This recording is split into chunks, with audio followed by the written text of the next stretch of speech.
gusto ko lang sabihin na kung nasaan man ako ngayon, ah, isa yun sa biggest achievement ko.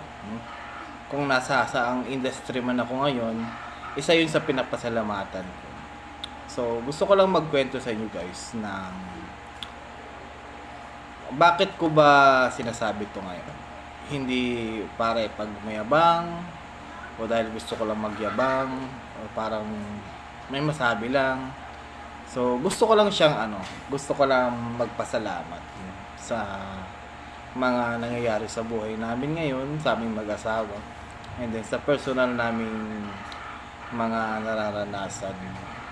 So, matagal-tagal na rin na hindi ko to nagagawa. So, gusto ko lang balikan yung mga araw na na-inspire ako sa buhay ko. Sa mga nagpasalamat ako sa Diyos na ito yung nararanasan namin.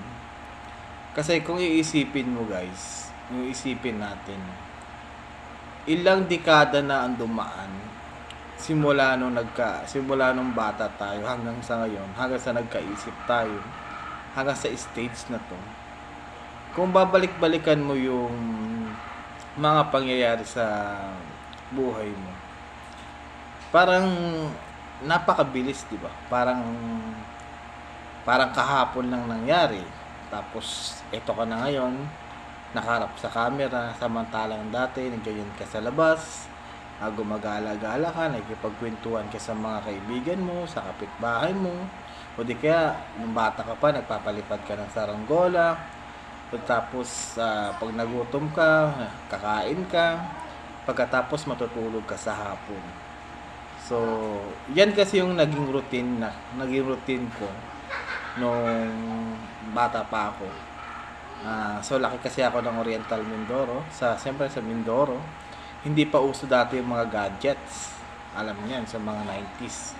No, hindi pa uso yung gadgets. No? Talaga, ang nagiging libangan namin ng mga panahon na yon is tumbang preso at labado. Labado. Ayun, kumbaga patintero, labado kasi sa amin yun. Dito sa atin, patintero kung tawagin.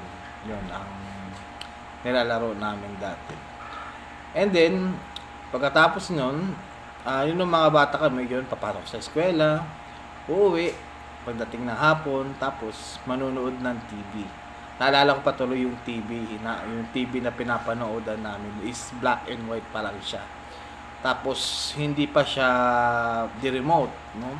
Di-ikot lang siya. No? Kung maalala niyo yung black and white na mahaba siya. Tapos di-ikot na pag pinindot mo tumutunog. Ayun. Yun yung mga sarap balikan ng mga panahon na yun. Tapos siyempre wala pang mga K-drama noon, mga panahon na yun. Tapos pagdating naman ng tanghali, ito na pinakamagandang moment namin noon pagtanghali. So, nag-iipon-ipon kami magpipinsan. Tapos, nagbubukas kami ng radyo. Diba? Sa mga nakaka-relate dyan. Ito. Yung radyo pa noon dati. Siyempre, di battery lang yun. Wala pa nung, di ko alam kung meron ng kuryente nung dito sa Manila. Pero sa probinsya kasi noon, battery lang kami. Di battery lang siya. Tapos, ang lagi naming pinapakinggan na segment nun sa radyo is yung Kapitan Pinoy. Kung naalala niyo yung Kapitan Pinoy.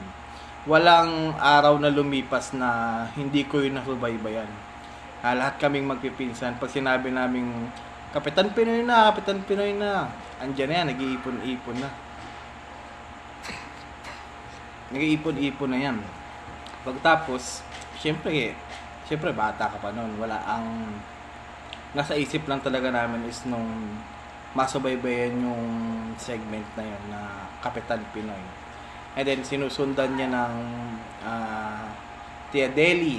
Ayan, hanggang kay Tia Deli nakikinig kami nun. So, wala na si Tia Deli ngayon. So yan, bata pa kami yan. Hanggang sa makatulog na lang kami, no? Hanggang sa makatulog na lang kami nakakapakinig sa radyo na hindi namin namamalayan. Tapos, pagsapat naman gabi, pag maliwanag ang buwan, nagtatago-taguan naman kami. Yan, nagtatakutan, kwentuhan na kung ano-ano. So, So bakit ito binabalikan guys? Ang sarap kasing sariwain yung mga bagay na dating akala mo ano lang, ang bilis lumipas, parang kahapon lang siya nangyari na hindi mo ina-expect na ganun pala, na ang sarap palang balikan yung mga moment na ganun. Hindi tulad sa panahon natin ngayon is puro na lang tayo gadget, pero continuation na natin yan sa susunod na ano natin, na video natin. Meron tayong part 2. So ito lang muna tayo sa ating part 1. Part 1 ito ng ating pag-uusapan ng panahon ng kabataan. So by next video natin guys, pag-uusapan naman natin yung mga millennial. So yun lang. Bye bye.